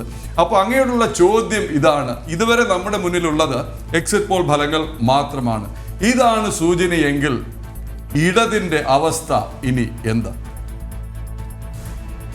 ഞാൻ നേരത്തെ ചർച്ചയിൽ യാത്ര ആയതുകൊണ്ട് എല്ലാം കേൾക്കാൻ കഴിഞ്ഞില്ല. പക്ഷെ കേരളത്തിൽ ഞാൻ എക്സിറ്റ് പോള് ഒരു ഭാഗത്ത്, കാരണം എക്സിറ്റ് പോളുകൾ എല്ലാ കാലത്തും ശരിയാകണമെന്നില്ല. അന്തർദേശീയ തലത്തിലും അമേരിക്കയിലുൾപ്പെടെ പലപ്പോഴും അത് തെറ്റുപറ്റിയിട്ടുണ്ട്. പക്ഷേ നമുക്കല്ലാതെ തന്നെ വസ്തുതകളുടെ അടിസ്ഥാനത്തിൽ ഞാൻ ഈ 2024 കാരണം 2014-ലും 2019-ലെയും തിരഞ്ഞെടുപ്പിൻ്റെ പശ്ചാത്തലത്തിൽ നിന്ന് നോക്കുമ്പോൾ 2024 ഈ എക്സിറ്റ് പോളുകൾക്ക് പുറത്തു നിന്നിട്ട് ഞാൻ പറയുകയാണ്. കാരണം ഏറ്റവും കുറഞ്ഞത് 2 സീറ്റുകളിൽ BJPക്ക് ജയസാധ്യത വളരെ വലുതായിട്ടുണ്ട് താനും. ഈ ജയസാധ്യത ഉണ്ട് എന്ന് നമ്മൾ പറയുമ്പോഴേ തന്നെ അതിനകത്ത് ഒരു പ്രധാന പ്രശ്നം, തിരുവനന്തപുരത്തിൻ്റെ ഒരു ചരിത്രം, നമുക്ക് കഴിഞ്ഞ 10 വർഷത്തെ ചരിത്രം അല്ലെങ്കിൽ 2 തിരഞ്ഞെടുപ്പുകളുടെ ചരിത്രം കൂടെ ഒന്ന് നമ്മൾ ഓടിച്ചിട്ട് പറഞ്ഞു. ഇവിടെ ഞാൻ കേൾക്കുകയുണ്ടായി. കാരണം തിരുവനന്തപുരം 2014 7 നിയമസഭാ മണ്ഡലങ്ങളിൽ 4 മണ്ഡലങ്ങളിൽ BJP ജയിക്കുകയും 3 മണ്ഡലങ്ങളിലാണ് ശശി തരൂർ ജയിക്കുകയും ചെയ്തു. ഞാൻ വ്യക്തിപരമായിട്ട് ശശി തരൂരിനെ ആക്രമിക്കുകയോ അങ്ങനെ ഒന്നും ചെയ്യുന്നതല്ല. പക്ഷേ നമ്മുടെ മാധ്യമങ്ങളൊക്കെ വിശ്വപൗരൻ എന്ന് പറയുന്ന നമ്മുടെ MP, ബഹുമാന്യനായ MP, നഗരങ്ങളിൽ, പ്രധാനമായിട്ടും നഗരങ്ങളിലും ഈ നല്ലവണ്ണം കാര്യങ്ങളൊക്കെ അറിയുന്ന ആളുകളുള്ള മണ്ഡലങ്ങളിൽ, നിയോജക മണ്ഡലങ്ങളിലാണ് പരാജയപ്പെടുകയും 3 മണ്ഡലങ്ങളിലാണ് ജയിച്ചത്. അപ്പോൾ സ്വാഭാവികമായിട്ട് 2019 ഇതിൻ്റെ ഒരു ആവർത്തനമുണ്ടായി. പക്ഷേ അവിടെ വന്നപ്പോൾ വോട്ടിംഗ് ശതമാനത്തിൽ വലിയൊരു വ്യതിയാനം വരികയുണ്ടായി. പക്ഷേ ഇത് ഞാൻ ഒരു പഠന വിധേയമാക്കിയുണ്ടായി. ഇതിൻ്റെ എങ്ങനെയാണ് തിരുവനന്തപുരം, കാരണം നമ്മൾ എക്സിറ്റ് പോളുകൾ പറയുന്നതിന് മുമ്പ് തിരുവനന്തപുരത്ത് BJPയുടെ വിജയസാധ്യതയെ സിസ്റ്റമാറ്റിക് ആയിട്ട് എങ്ങനെയാണ് തകർക്കുന്നത് 2 തിരഞ്ഞെടുപ്പുകളുടെ പശ്ചാത്തലത്തിൽ പറയാം. അതിന് 4 തിരഞ്ഞെടുപ്പുകളെയാണ് ഞാൻ പഠനവിധേയമാക്കിയത്. ഒന്ന് 2014 ലോകസഭ, 2016 നിയമസഭ, 2019 ലോകസഭ, അതുപോലെ തന്നെ 2021 നിയമസഭ.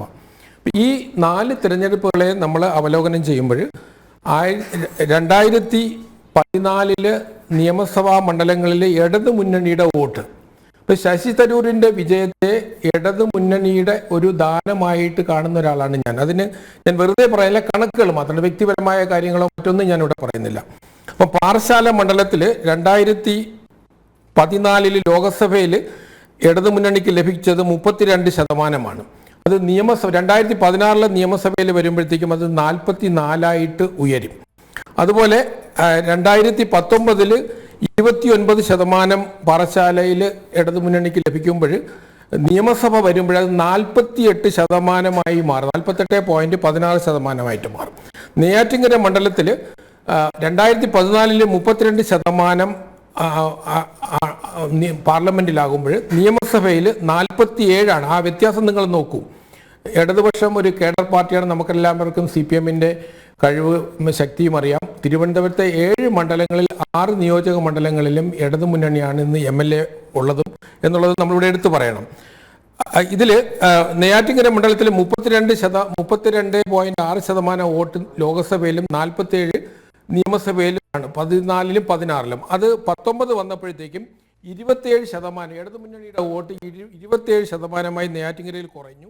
അത് നിയമസഭയിൽ 2021 നിയമസഭയിൽ വന്നപ്പോഴത്തേക്കും 47%, അതായത് 20%-ലധികം വ്യതിയാനമാണ് നെയ്യാറ്റിൻകര നിയോജക മണ്ഡലത്തിൽ 2019-ലും 2021-ലും ഉണ്ടായത്. ഇത് 2014 കോവളം മണ്ഡലത്തിൽ നോക്കാം, 30% ഇടതുമുന്നണിയുടെ വോട്ട്. നിയമസഭയിൽ വന്നപ്പോഴത്തേക്കും അത് 37%. 2019 അത് 26.22%, നിയമസഭയിൽ വന്നപ്പോൾ അത് 39%. കാരണം അവിടെ നിയമസഭയിൽ ഇടതുമുന്നണി തോൽക്കുകയുണ്ടായി. അതുപോലെ മറ്റ് മണ്ഡലങ്ങളിൽ, അപ്പം നമ്മൾ ഓരോ മണ്ഡലങ്ങളിൽ ഞാൻ ഇനി സമയം കൂടുതലെടുക്കുന്നില്ല, ഇത് നമ്മുടെ പ്രസിദ്ധീകരിച്ചിട്ടുള്ള കണക്കുകളാണ്. അപ്പം തിരുവനന്തപുരം നിയോജക മണ്ഡലത്തിൽ ഇടതുമുന്നണിക്ക് 2014 28.5% വോട്ട് ലഭിച്ചു. നിയമസഭയിൽ അവർക്ക് 2016 38.57 മണ്ഡലങ്ങളിലായിട്ട് ലഭിക്കുകയുണ്ടായി. അതായത് 1,29,281 വോട്ടിൻ്റെ കുറവ് അവർക്ക് ലോകസഭയിൽ 2014 2021-19 നമ്മൾ താരതമ്യം ചെയ്യുമ്പോൾ 2019 ലോകസഭയിൽ ലഭിച്ചതിനേക്കാളും 2021 നിയമസഭയിൽ വരുമ്പോഴത്തേക്കും 1,78,181 വോട്ടിൻ്റെ കൂടുതലുണ്ടായി. അതായത് 25.6% വോട്ട് 2019 ലഭിച്ച ഇടതുമുന്നണിക്ക് 2021 നിയമസഭയിൽ ഇതേ തിരുവനന്തപുരത്തെ 7 മണ്ഡലങ്ങളിൽ നിന്നായി 43.15% വോട്ട് ലഭിക്കുകയുണ്ട്. ഈ കണക്കുകൾ ഡോക്ടർ ജയരാജ് കേൾക്കണമായിരുന്നു. അദ്ദേഹം അദ്ദേഹം പറഞ്ഞൊരു പ്രധാനപ്പെട്ട പോയിന്റ് ഉണ്ട്. ഇടതുമുന്നണിയുടെ ദാനമാണ് ശശി തരൂരിന്റെ വിജയം എന്ന്. അത് ശരിയാണ്. ബെനറ്റ് എബ്രഹാം വളരെ ദുർബലനായ ഒരു കാൻഡിഡേറ്റ് ആയിരുന്നു. പ്രതിസന്ധിയും CPIയെ ജനത്തിന് മുന്നിൽ പരിഹാസ്യരുമാക്കിയ. തൊട്ട് പിന്നാലെ C ദിവാകരൻ മത്സരിക്കുന്നു. അദ്ദേഹം മന്ത്രിയായിരുന്ന ആളാണ്, പക്ഷേ എങ്കിൽ പോലും അദ്ദേഹം ഏശിയില്ല. ഇത്തവണ അവർക്ക് തിരുവനന്തപുരത്ത് നിർത്താവുന്ന ഏറ്റവും മികച്ച സ്ഥാനാർത്ഥിയാണ് നിർത്തിയത്. കാരണം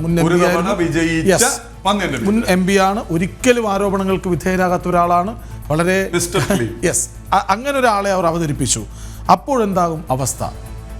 മറ്റൊന്നുകൂടി പറയാം, CPMന്റെ മെഷീനറി ആറ്റിങ്ങലിൽ കേന്ദ്രീകരിച്ചു എന്നൊരു വലിയ ആരോപണം നിലനിൽക്കുന്നുണ്ട്. അതായത് ഇത് CPI സ്ഥാനാർത്ഥിയല്ലേ, അവിടെ മത്സരിക്കുന്നത് CPMന്റെ ജില്ലാ സെക്രട്ടറിയാണ്, അതായത് തിരുവനന്തപുരത്തെ പിണറായി വിജയനാണ്. അദ്ദേഹത്തിനു വേണ്ടി സജീവമായി നിൽക്കേണ്ടതുണ്ട് എന്നൊരു തീരുമാനത്തിലേക്ക് പാർട്ടി എത്തുന്നു. അവിടേക്ക് കോൺസെൻട്രേറ്റ് ചെയ്യുന്നു എന്ന ആരോപണം CPI പോലും ഉന്നയിക്കുന്നുണ്ട് രഹസ്യമായി. അപ്പോൾ സ്വാഭാവികമായും ഇത്തവണയും അങ്ങനെ ഒരു സാധ്യതയുണ്ടോ എന്നൊരു ചോദ്യമാണ്. പക്ഷേ പന്ന്യൻ രവീന്ദ്രൻ സ്വാഭാവികമായും കുറേ വോട്ട് പ്രതീക്ഷിക്കുന്നുണ്ട്. ജയിക്കുമെന്ന് അവരെ ചുറ്റിയുള്ളവർ പറയുന്നുമുണ്ട് ആവർത്തിച്ച്. അത് സംഭവിക്കില്ല. സംഭവിച്ചാൽ രാജീവ് ചന്ദ്രശേഖരൻ്റെ കാര്യങ്ങൾ കൂടുതൽ എളുപ്പമാകും എന്നാണ്. ഏതായാലും ഈ ചർച്ചകൾ, ഈ അനാലിസിസ് ഇവിടെ തുടരും, ഇല്ലേ കൃഷ്ണരാജ്? കൗണ്ടിംഗ് ഡൗൺ അവസാനിക്കുന്നില്ല, ചെറിയൊരു ഇടവേളയാണ്. ഇടവേളയ്ക്ക് ശേഷം ശ്രീ അനിൽ നമ്പ്യാരും CG ഉമേഷും ചേരും. കൗണ്ടിംഗ് ഡൗൺ തുടരുന്നു, എവിടെയും പോകരുത്, ചെറിയൊരു ഇടവേള മാത്രമാണ് എന്ന് മാത്രമല്ല, ഒരു കാര്യം കൂടി ജനൻ TVയുടെ പ്രേക്ഷകരോട് പറയട്ടെ. ഇത് ക്ലൈമാക്സിന് മുമ്പുള്ള തിരനോട്ടം മാത്രമാണ്. നാളെ രാവിലെ 5 മുതൽ പുലർച്ചെ 5 മുതൽ സാധ്യതകൾ വിലയിരുത്തി കഷ്ടിച്ച് 12.5 മണിക്കൂർ, ഇനി പിന്നെ ഒരു അരമണിക്കൂറും കൂടി പോകുമ്പോൾ ട്രെൻഡ് വ്യക്തമായി തുടങ്ങും. ഉച്ചയോടുകൂടി ചിത്രം വ്യക്തം. ഇന്ന് ഉന്നയിച്ച വാദങ്ങൾക്കും മറുവാദങ്ങൾക്കും എല്ലാം മറുപടി ഉച്ചയോടെ ലഭിക്കും. ഉച്ച പോലും ആകണം എന്നില്ല. എന്തായാലും എപ്പോഴത്തെയും എന്ന പോലെ പുലർച്ചെ 5 മുതൽ ഈ ഫലം അറിയുന്നവരെ മുഴുവൻ ദിവസവും നാളത്തെ തെരഞ്ഞെടുപ്പ് ജനാധിപത്യത്തിന്റെ ആഘോഷത്തിൽ ജനം TVയോടൊപ്പം ഉണ്ടാകണം. ഓരോ ജനം TV പ്രേക്ഷകർക്കും ഒരിക്കൽ കൂടി നാളത്തെ ഷോയിലേക്കും സ്വാഗതം.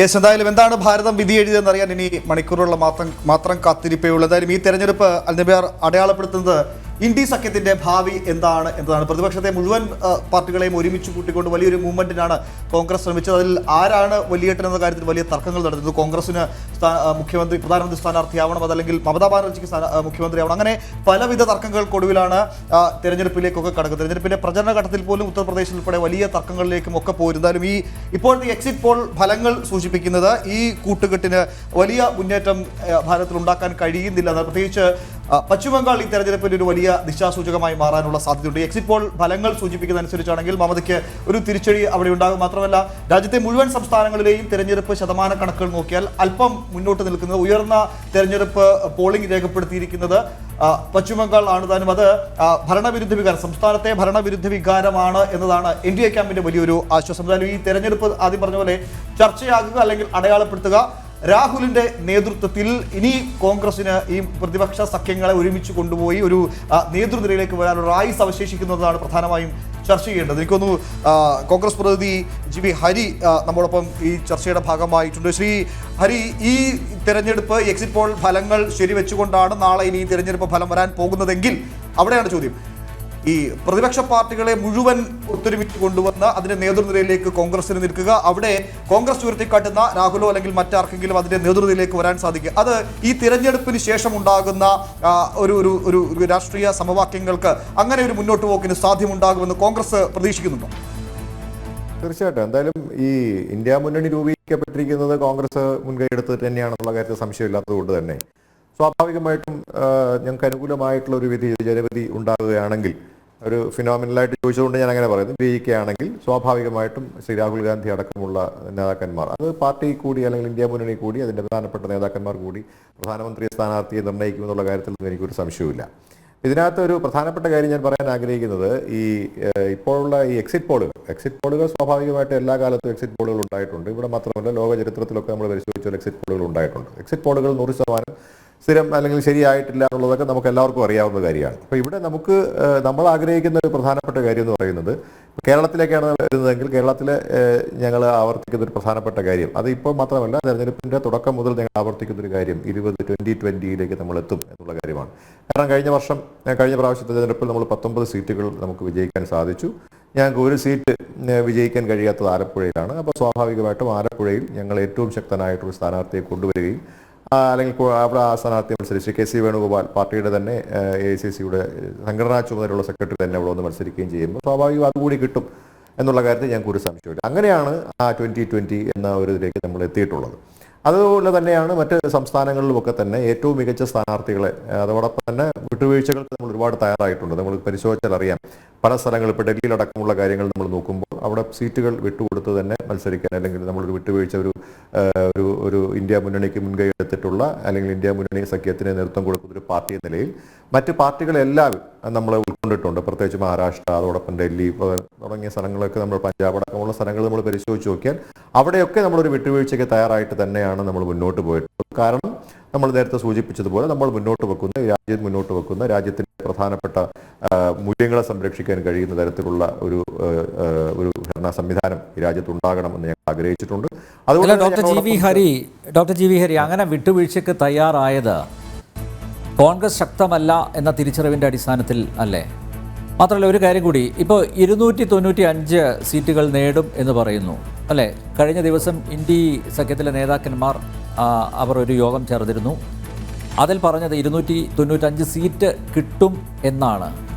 പക്ഷെ നോക്കൂ, ഈ പുറത്തു വന്ന എക്സിറ്റ് പോൾ ഫലങ്ങൾ, ആ ഫലങ്ങളിൽ ഒന്നും ഇന്ത്യ സഖ്യത്തിന് അനുകൂലമായിട്ട് ഏതെങ്കിലും ഒരു സംസ്ഥാനത്ത് ജനങ്ങൾ വിധി എഴുതിയതായിട്ട് കാണുന്നില്ല.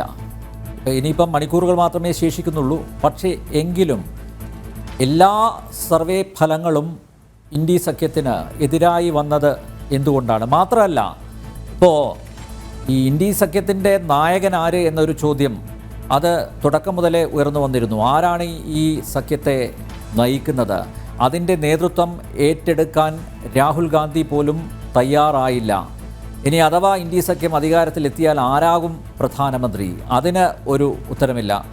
മൊത്തത്തിലൊരു ആശയക്കുഴപ്പം ആ സഖ്യത്തിന് ഉണ്ടായിരുന്നു. ആ ആശയക്കുഴപ്പം തന്നെയായിരിക്കില്ലേ ഒരുപക്ഷെ വോട്ടർമാർ ഇന്ത്യ സഖ്യത്തിന് എതിരായിട്ട് ഒരു വിധി എഴുതാനുള്ള കാരണം? ഈ എക്സിറ്റ് പോൾ ഫലങ്ങളുടെ അടിസ്ഥാനത്തിലാണ് ഞാൻ ചോദിക്കുന്നത്. ഞാനത് സൂചിപ്പിച്ചതാണ്. എക്സിറ്റ് പോളുകളെ നമ്മൾ പൂർണ്ണമായും തള്ളിക്കളഞ്ഞ് തന്നെയാണ് മുന്നോട്ട് പോകുന്നത്. കാരണം എക്സിറ്റ് പോൾ എന്ന് പറയുന്നത് ഒരു ചെറിയ ശതമാനം ആളുകൾ, ഇപ്പോൾ നമുക്ക് കേരളത്തിലെ ഒരു ഉദാഹരണം പറയാം. 28% കേരളത്തിലെ എക്സിറ്റ് പോളുകൾ പറഞ്ഞിരിക്കുന്നത്. 28% എന്ന് പറയുമ്പോൾ എൻ്റെ കണക്ക് കൂട്ടലിൽ 55 ലക്ഷം വോട്ടുകൾ കേരളത്തിൽ BJPക്ക് ലഭിക്കണം. 28% വോട്ട് എന്ന് പറയുന്ന സമയത്ത്. അപ്പം എന്ന് പറഞ്ഞു കഴിഞ്ഞാൽ ആ കണക്ക് പ്രകാരമാണെങ്കിൽ എല്ലാ സ്ഥലത്തും 2ാം സ്ഥാനത്ത് BJP കേരളത്തിൽ വരണം. അതാണ് നിലവിലെ 4 സീറ്റുകളിൽ നിങ്ങൾ വിജയിക്കും എന്ന കണക്ക് കൂടി എടുത്തു വെച്ച് നോക്കുകയാണെങ്കിൽ 3.5 ലക്ഷം വോട്ടുകൾ ഓരോ സ്ഥലത്തും ലഭിക്കണമല്ലോ. സോ മിനിമം ഒരു 3.5 to 4 lakh കിട്ടിയെങ്കിൽ മാത്രമേ വിജയിക്കാൻ സാധിക്കുകയുള്ളൂ.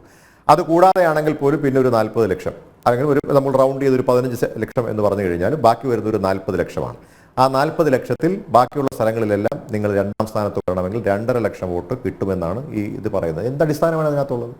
അപ്പോൾ കേരളത്തിൽ തന്നെ 55 ലക്ഷം വോട്ട് BJP പിടിക്കും എന്ന് പറയുന്നതിനകത്ത് എനിക്കും അനിൽ അമ്പ്യാരിനും അത് ഇപ്പൊ ഈ ചർച്ചയിൽ ഡോക്ടർ ഹരി, കേരളം മാറി ചിന്തിക്കുന്നു. അല്ല, ഇക്കാലം അത്രയും കേരളത്തിലെ ന്യൂനപക്ഷത്തെ, പ്രത്യേകിച്ച് മത ന്യൂനപക്ഷങ്ങളെ നിങ്ങൾ അരക്ഷിതാവസ്ഥയിലാക്കി. അങ്ങനെയായിരുന്നല്ലോ നിങ്ങളുടെ ഒരു നറേറ്റീവ് തന്നെ. അതാണല്ലോ BJP അധികാരത്തിലെത്തിയാൽ ഇനി ഇവിടെയുള്ള മുസ്ലിങ്ങളെ പാകിസ്ഥാനിലേക്ക് അയക്കും, അവിടെ മതേതരത്വം നിലനിർത്താൻ ഞങ്ങൾ മാത്രമേ ഉള്ളൂ. അതായത് ഇന്ത്യ സഖ്യം, ഇടതുപക്ഷം, അതുപോലെ കേരളത്തിലെ UDF മാത്രമേ ഉള്ളൂ. അങ്ങനെ ഒരു ചിന്ത വോട്ടർമാരുടെ മനസ്സിലേക്ക് അടിച്ചേൽപ്പിച്ചു. അതിൽ നിന്ന് മാറി ചിന്തിക്കുന്നു. കേരളത്തിൽ അടക്കമുള്ള വോട്ടർമാർ മാറി ചിന്തിക്കുന്നു. അതിന്റെ സൂചകമായിട്ട് കണ്ടാൽ പോരെ? ഒരു കാര്യം കൂടി ചേർത്ത് വെക്കണം. തൃശ്ശൂർ ഒരു ഉദാഹരണം എടുക്കാം. തൃശ്ശൂർ എന്തുകൊണ്ട് ചുവരെഴുതിയ സ്ഥാനാർത്ഥിയെ മാറ്റി മറ്റൊരാളെ അവിടേക്ക് കൊണ്ടുവരേണ്ടി വരുന്നു UDF എന്നൊരു ചോദ്യം പ്രധാനമായി ഉയരുന്നുണ്ട്. അത് പ്രതിപക്ഷ പാർട്ടികൾ ഒന്നടങ്കം ചോദിക്കുന്നുണ്ട്, LDF ചോദിക്കുന്നുണ്ട്, NDAയും ചോദിക്കുന്നുണ്ട്. എന്തുകൊണ്ട് അങ്ങനെ ഒരു മാറ്റത്തിലേക്ക് വന്നു? സുരേഷ് ഗോപിയുടെ സ്ഥാനാർത്ഥിത്വം, പത്മനാഭ വേണുഗോപാലിന്റെ പാർട്ടി മാറ്റവും ഒക്കെ ചേർത്ത് വെക്കുമ്പോഴാണ് അവിടെ സ്ഥാനാർത്ഥി മാറ്റത്തിലേക്ക് വന്നത്. കോൺഗ്രസ് എത്ര ന്യായം പറഞ്ഞാലും അതിന്റെ യാഥാർത്ഥ്യവശം അതാണ്. മറ്റൊന്ന്, കേരളത്തിൽ ഈ പറയുന്ന ഇന്ത്യ മുന്നണിയില്ല. മറ്റൊന്ന്, നേട്ടമുണ്ടാക്കുമെന്ന് എക്സിറ്റ് പോൾ ഫലങ്ങൾ പറയുന്നത്, കോൺഗ്രസ് നേട്ടമുണ്ടാക്കുമെന്ന് എക്സിറ്റ് പോൾ ഫലങ്ങൾ പറയുന്നത് ഒന്ന് കേരളമാണ്. മറ്റൊരു സംസ്ഥാനത്തും കാര്യമായ നേട്ടം എക്സിറ്റ് പോൾ ഫലങ്ങൾ പറയുന്നില്ല. അങ്ങനെയുള്ള കേരളത്തിലും 19 നിന്ന് 17 പോകുന്നത്. അതിൽ തന്നെ എക്സിറ്റ് പോൾ ഫലങ്ങൾ തന്നെ മറ്റൊരു കൗതുകകരമായ ഒരു കണക്കുകൂടിയുണ്ട്. മുൻ വർഷങ്ങളിൽ, അത് നിയമസഭാ തെരഞ്ഞെടുപ്പാണെങ്കിലും ലോക്സഭാ തെരഞ്ഞെടുപ്പാണെങ്കിലും, അവിടെ 0 മുതൽ 1 വരെ അല്ലെങ്കിൽ 0 മുതൽ 3 വരെ എന്ന് അടയാളപ്പെടുത്തിയിരുന്നത് NDAയ്ക്കായിരുന്നുവെങ്കിൽ ആ സ്ഥാനത്തേക്ക് ഇപ്പോൾ LDF വരുന്നുണ്ട്. അപ്പോൾ കൃത്യമായ ഒരു വോട്ടിംഗ് പാറ്റേണിൽ ഒരു മാറ്റം എക്സിറ്റ് പോൾ ഫലങ്ങളിലെങ്കിലും പ്രതിഫലിക്കുന്നുണ്ട്. അതെ, മാറി ചിന്തിക്കുന്നു മലയാളികളും. അല്ലല്ല, അതിൽ രണ്ട് കാര്യങ്ങൾക്കാണ് ഉത്തരം പറയേണ്ടത്. ഒന്ന്, ഇപ്പോൾ അതിൽ സൂചിപ്പിച്ചതുപോലെ നമുക്ക് ഇപ്പോൾ ആളുകൾ മാറി ചിന്തിക്കാൻ തുടങ്ങിയിരിക്കുന്നതാണ്. അതുമാത്രമല്ല, താങ്കൾ സൂചിപ്പിച്ചതുപോലെ നമ്മളൊരു അരക്ഷിതാവസ്ഥ ആളുകൾക്കിടയിൽ സൃഷ്ടിക്കാൻ ശ്രമിച്ചു. ഒരിക്കലും ഇല്ലെങ്കിൽ ഇതിനകത്ത് കേരളത്തിലെ ആളുകളുടെ വോട്ടിംഗ് പാറ്റേണിനെ കുറിച്ച് അല്ലെങ്കിൽ ആളുകളുടെ ഒരു പൊളിറ്റിക്കൽ ഒരു ലിറ്ററസിയെ കുറിച്ച് ഞാൻ താങ്കളോട് പറയേണ്ട കാര്യമില്ല. അവർക്കൊക്കെ വളരെ കൃത്യമായ ധാരണകളുണ്ട്. അതെന്തെങ്കിലും തരത്തിൽ ഞാനോ അല്ലെങ്കിൽ ഏതെങ്കിലും രാഷ്ട്രീയ പാർട്ടികളോ അല്ലെങ്കിൽ ഏതെങ്കിലും ചാനലുകളോ പറയുന്നതനുസരിച്ചിട്ടൊന്നും വല്ല ആളുകൾ അവർക്ക് കൃത്യമായ വിലയിരുത്തലുകളുണ്ട്. ആ വിലയിരുത്തലുകളുടെ അടിസ്ഥാനത്തിൽ എന്താണ് രാജ്യത്ത് നടന്നുകൊണ്ടിരിക്കുന്നത്, കഴിഞ്ഞ 10 വർഷമായി രാജ്യത്ത് എന്താണ് നടക്കുന്നത്, രാജ്യത്ത് എന്ത് വികസനമുണ്ടായി, രാജ്യത്ത് എങ്ങനെയാണ് വിഭാഗീയ സൃഷ്ടിച്ചത്, തെരഞ്ഞെടുപ്പിൽ പോലും എന്തിന് ശ്രീ അനിൽ, തെരഞ്ഞെടുപ്പിന്റെ 2ാം ഘട്ടം കഴിയുമ്പോൾ പോലും കേരള രാജ്യത്തിന്റെ പ്രധാനമന്ത്രി വന്ന് പറയുന്ന കാര്യങ്ങൾ ഞാനടക്കമുള്ള കേട്ടുള്ളൂ. ഏകദേശം 9 സ്ഥലങ്ങളിൽ അദ്ദേഹം ഒരേ കാര്യം ആവർത്തിക്കുന്നത് നമ്മളെല്ലാവരും കണ്ടു. ഒരു പ്രധാനമന്ത്രിയിൽ നിന്ന് രാജ്യം പ്രതീക്ഷിക്കാത്ത തരത്തിലുള്ള വർഗീയ തരത്തിലുള്ള അല്ല ഡോക്ടർ ഹരി അവിടെ ഒരു വിയോജിപ്പുണ്ട്. എന്തുകൊണ്ടാണ് നരേന്ദ്രമോദി അത്തരം പരാമർശങ്ങളിലേക്ക് പോയത്? ആരാണ് അതിന് തുടക്കം കുറിച്ചത്? വോട്ട് ജിഹാദ്, അതായത് വികസനം പറഞ്ഞ് ഞങ്ങൾക്ക് വോട്ട് ചോദിക്കാൻ പറ്റില്ല, മറ്റ് ഘടകങ്ങൾ മുൻനിർത്തി ഞങ്ങൾക്ക് വോട്ട് ചോദിക്കാൻ പറ്റില്ല, ഇനി വോട്ട് ജിഹാദ് എന്ന ആ പ്രയോഗം ആരുടെ ഭാഗത്തു നിന്നാണ് ഉണ്ടായത്? കോൺഗ്രസ് നേതാവിൻ്റെ, ഞാൻ അദ്ദേഹത്തിൻ്റെ പേര് മറന്നുപോയി, അവരുടെ ചെറുമകളുടെ ഭാഗത്തു നിന്നല്ല ഉണ്ടായത്. അതിനുശേഷമാണ് അതിനെ പ്രതിരോധിക്കാൻ BJP നേതാക്കന്മാർ അവർ നിർബന്ധിതരായതാണ്. ഒരു വലിയ കാലയളവിൽ ഈ പ്രചരണം തുടങ്ങി വലിയൊരു കാലയളവിൽ ഇത്തരത്തിലുള്ള ഒരു പരാമർശങ്ങളും ഉണ്ടായിട്ടില്ല, വർഗീയ പരാമർശങ്ങളൊന്നും ഉണ്ടായിട്ടില്ല. വികസനം മുൻനിർത്തി മാത്രമാണ് വോട്ട് ചോദിച്ചത്. ജനോപകാരപ്രദമായിട്ടുള്ള പദ്ധതികൾ, നരേന്ദ്രമോദി സർക്കാർ നടപ്പിലാക്കിയ പദ്ധതികൾ, അത് മുൻനിർത്തിയാണ് വോട്ട് ചോദിച്ചത്. പിന്നെ ഒരു ഘട്ടത്തിൽ നിങ്ങൾ വർഗീയത പറഞ്ഞു തുടങ്ങിയപ്പോൾ അതിനെ പ്രതിരോധിക്കണ്ടേ? സ്വാഭാവികമായി അങ്ങനെ സംഭവിക്കും. ഈ തെരഞ്ഞെടുപ്പിൽ വർഗീയതയും കാസ്റ്റ് പൊളിറ്റിക്സും ചർച്ചയാക്കിയതാരാണ്? അതെ, പ്രതിപക്ഷ പാർട്ടികളാണ്. മധ്യപ്രദേശിലും രാജസ്ഥാനിലും ബീഹാറിലും ഉൾപ്പെടെ ജാതി സർവേയും ഈ റിസർവേഷനും ഉൾപ്പെടെ ചർച്ചയിലേക്ക് കൊണ്ടുവന്നത് പ്രതിപക്ഷ പാർട്ടികളാണ്. അങ്ങനെയാണ് ഞാൻ മനസ്സിലാക്കുന്നത്. അങ്ങനെയാണ് ദേശീയ മാധ്യമങ്ങൾ ഉൾപ്പെടെ വിലയിരുത്തുമ്പോൾ ആ ചർച്ചയിലേക്ക് നയിച്ചത് പ്രതിപക്ഷ പാർട്ടികളാണ്. പിന്നീട് അത് ഏറ്റുപിടിക്കാതിരിക്കാൻ കഴിയില്ലല്ലോ ഭരണപക്ഷ പാർട്ടിക്ക്. അങ്ങനെ ഒരു വലിയ ചർച്ചയിലേക്ക് ഈ വിഷയങ്ങൾ കൊണ്ടുവരുന്നതിലൊരു മുഖ്യ പങ്ക് പ്രതിപക്ഷ പാർട്ടിക്ക് ഉണ്ടെന്ന് ആരോപിച്ചാൽ അത് തെറ്റു പറയാൻ കഴിയില്ല. സ്വയം വിമർശനാത്മകമായി ചിന്തിച്ചാൽ ഈ തെരഞ്ഞെടുപ്പിൽ വർഗീയത ഏറ്റവും വലിയ ആയുധമാക്കിയത് ഇന്ത്യ സഖ്യത്തിൻ്റെ നേതാക്കന്മാർ തന്നെയാണ് ഡോക്ടർ ഹരി. അതിലൊരു സംശയം യോജിക്കാൻ മാത്രമേ സാധിക്കുകയുള്ളൂ. കാരണം നമ്മൾ ഈ ചർച്ച തുടങ്ങിയപ്പോൾ തന്നെ, അതായത് ഈ ഇലക്ഷൻ്റെ തെരഞ്ഞെടുപ്പിൽ 1ാം ഘട്ടത്തിലും 2ാം ഘട്ടത്തിലും ഒക്കെ വളരെ കൃത്യമായി തന്നെ രാജ്യത്തിൻ്റെ പ്രധാനപ്പെട്ട പ്രശ്നങ്ങളിലേക്ക് ഞങ്ങൾക്ക് കാര്യങ്ങളെ കൊണ്ടെത്തിക്കാൻ കഴിയൂ എന്നിടത്താണ് അത് ഇനി പറഞ്ഞ് പിടിച്ചു നിൽക്കാൻ കഴിയില്ല തിരിച്ചറിവിലാണ് 2ാം ഘട്ടം കഴിയുമ്പോൾ തിരിച്ച് വർഗീയതയിലേക്ക് കാര്യങ്ങൾ പോകുന്നത്. അപ്പോൾ നമ്മൾ മനസ്സിലാക്കേണ്ട ഒരു പ്രധാനപ്പെട്ട കാര്യം, രാജ്യത്ത് BJPയുടെ ഒരു നേതാവ് മാത്രമല്ല രാജ്യത്തെ ശ്രീ നരേന്ദ്രമോദി എന്ന് പറയുന്ന നേതാവ്, അദ്ദേഹം രാജ്യത്തിൻ്റെ പ്രധാനമന്ത്രി കൂടിയാണ്. അപ്പോൾ അദ്ദേഹത്തെ സംബന്ധിച്ചിടത്തോളം അദ്ദേഹം ഒരു കാര്യം പറയുമ്പോൾ മറ്റാര് പറയുന്നതിനേക്കാൾ അത് വലിയ പ്രാധാന്യമുണ്ട്. ഇപ്പോൾ അദ്ദേഹത്തിൻ്റെ ധ്യാനം പോലും വലിയ ചർച്ചയായപ്പെടുന്നതിൻ്റെ പ്രധാനപ്പെട്ട കാരണം അദ്ദേഹം രാജ്യത്തിൻ്റെ പ്രധാനമന്ത്രി ആയതുകൊണ്ടാണ്. അദ്ദേഹം വെറും ഒരു രാഷ്ട്രീയ നേതാവായതുകൊണ്ട് മാത്രമല്ല. അപ്പം അങ്ങനെ വന്നപ്പോൾ സ്വാഭാവികമായിട്ടും ഈ കാര്യങ്ങളെക്കുറിച്ച് കേരളത്തിലെ ജനങ്ങൾ, പ്രത്യേകിച്ച് പൊളിറ്റിക്കലി വളരെയധികം പൊളിറ്റിക്കൽ ലിറ്ററസി, ഞാൻ പറയുന്ന ആ വാക്ക് തന്നെ ഉപയോഗിക്കാനും പറയുന്നത്, ആ ഒരു സാക്ഷരത, ഒരു രാഷ്ട്രീയ സാക്ഷരത വളരെയധികം കൂടുതലുള്ള നമ്മുടെ സംസ്ഥാനത്തെ ആളുകൾ ഈ നിരിച്ചു ചിന്തിക്കും അല്ലെങ്കിൽ മാറി ചിന്തിക്കും എന്ന ശ്രീ അനിൽ നമ്പ്യാർ പറയുന്നതിനോട് എനിക്ക് ഒട്ടും യോജിക്കാൻ കഴിയുന്നില്ല. കാരണം നമ്മുടെ രാജ്യം ഒന്നായി കാണണം. എന്താണ് ഇന്ത്യ മുന്നണി മുന്നോട്ട് വെച്ചിട്ടുള്ള കാര്യം? ഇന്ത്യ മുന്നണി മുന്നോട്ട് വെച്ചിട്ടുള്ള പ്രധാനപ്പെട്ട കാര്യം രാജ്യത്തെ ഒന്നായി കണ്ടുകൊണ്ടുള്ള ഒരു സമീപനമായിരിക്കും ഇന്ത്യ മുന്നണിയുടേത്. 1. 2, നമ്മുടെ രാജ്യത്ത് ഏറ്റവും സാധാരണക്കാരായിട്ടുള്ള ആളുകളുടെ ഉന്നമനത്തിന് വേണ്ടുന്നുള്ള പ്രവർത്തനങ്ങളുമായി മുന്നോട്ട് പോകും. ഇപ്പോൾ ജാതി സെൻസസ് അടക്കമുള്ള കാര്യങ്ങൾ പറഞ്ഞുകൊണ്ടാണ് ഞാനത് പറയുന്നത്. അതെന്തുകൊണ്ടാണ്? അപ്പോൾ അത് കിട്ടേണ്ട ആളുകളുണ്ടെങ്കിൽ, അത് ഏറ്റവും താഴെത്തട്ടിൽ കിട്ടേണ്ട അല്ലെങ്കിൽ പ്രയോജനം ലഭിക്കേണ്ട അല്ലെങ്കിൽ ഗുണം ലഭിക്കേണ്ട ആളുകളുണ്ടെങ്കിൽ അവരെ കണ്ടെത്തി അവരെ കൂടി ഉയർത്തിക്കൊണ്ടുവരിക എന്നുള്ള വലിയ ലക്ഷ്യങ്ങളുണ്ടായിരുന്നു. അത് മാത്രമല്ല, ഞങ്ങൾ മുന്നോട്ട് വെച്ചിട്ടുള്ള, നമ്മൾ പലപ്പോഴും ചർച്ചയിൽ പറഞ്ഞിട്ടൊരു കാര്യമാണ്, ഞങ്ങൾ 5 പ്രധാനപ്പെട്ട ന്യായ് മുന്നോട്ട് വെച്ചിട്ടുണ്ട്. 1, യുവാക്കൾക്ക്, യുവതികൾക്ക് അല്ലെങ്കിൽ സ്ത്രീകൾക്ക്, അതോടൊപ്പം തന്നെ നമുക്കറിയാം കർഷകർക്ക്, അതോടൊപ്പം നമുക്കറിയാവുന്നതുപോലെ താഴെത്തട്ട് നിൽക്കുന്ന പാർശ്വവൽക്കരിക്കപ്പെട്ട സമൂഹത്തിൽപ്പെട്ടിട്ടുള്ള ആളുകൾക്ക്. ഇപ്പം ഇങ്ങനെ തുടങ്ങുന്ന എല്ലാ മേഖലയിൽപ്പെട്ട ആളുകൾക്കും എന്തെല്ലാം പ്രയോജനങ്ങൾ ഉണ്ടാകും ഇന്ത്യ മുന്നണി വന്നാൽ എന്ന് കൃത്യമായി പറയാൻ, അതോടൊപ്പം ഗ്യാരണ്ടി, താങ്കൾക്കറിയാമല്ലോ ഇപ്പോൾ കർണാടകത്തിൽ ഞങ്ങൾ മത്സരിച്ച് വിജയിച്ച കാര്യങ്ങൾ എങ്ങനെയാണെന്ന് അറിയാമല്ലോ. ആ തെരഞ്ഞെടുപ്പിൽ, ആ നിയമസഭാ തെരഞ്ഞെടുപ്പിൽ ഞങ്ങൾ മത്സരിച്ചത് ഞങ്ങൾ മുന്നോട്ട് വെച്ചിട്ടുള്ള ഗ്യാരണ്ടികളാണ്. ആ ഗ്യാരണ്ടികൾ ഇന്ന് ആ സംസ്ഥാനത്ത് നമ്മളൊന്ന് പരിശോധിച്ച് നോക്കുക, ആ ഗ്യാരണ്ടികളെല്ലാം നടപ്പാക്കിയിട്ടുണ്ട്. അതോടൊപ്പം തെലങ്കാനയിൽ ഞങ്ങൾ വിജയിച്ചതിന്റെ പിന്നിലുള്ള കാര്യവും ഇത് തന്നെയാണ്. അപ്പോൾ ഛത്തീസ്ഗഡിൽ അപ്പോൾ ഞങ്ങൾ വിജയിച്ച സംസ്ഥാനങ്ങളൊക്കെ പരിശോധിച്ച് നോക്കുക. ആ സമയത്തൊക്കെ ഞങ്ങൾ മുന്നോട്ട് വെച്ചിട്ടുള്ള ഗ്യാരണ്ടികൾ ഈ തെരഞ്ഞെടുപ്പിൽ ഞങ്ങൾക്ക് മുന്നോട്ട് വെക്കാൻ സാധിച്ചു. അല്ല, പക്ഷേ ഡോക്ടർ സ്വാഭാവികമായിട്ടും ഹരി കോൺഗ്രസിന്റെ പ്രകടന പത്രിക പരിശോധിച്ചാൽ ദേശവിരുദ്ധതയല്ലേ അതിന്റെ ഉള്ളടക്കം ഇല്ലാന്ന് പറയാൻ പറ്റുമോ താങ്കൾക്ക്? എന്ത് ദേശവിരുദ്ധത? എത്ര ദേശദ്രോഹ ശക്തികളുമായി ചേർന്നല്ലേ നിങ്ങൾ ഈ തെരഞ്ഞെടുപ്പിനെ നേരിട്ടത്? മാത്രമല്ല നിങ്ങൾ പറയുന്നു ഇപ്പോൾ കശ്മീർ വികസനത്തിന്റെ പാതയിലാണ്. നിങ്ങൾ പറയാണ് വീണ്ടും കശ്മീരിന് പിന്നെ പഴയ ആ ഒരു പദവി അത് തിരിച്ചു നൽകും എന്ന് പറയുന്നു. മാത്രമല്ല അഴിമതിക്കാരെ പ്രോത്സാഹിപ്പിക്കുന്ന ED അതുപോലെ മറ്റ് കേന്ദ്ര അധികാരം വെട്ടിക്കുറയ്ക്കും.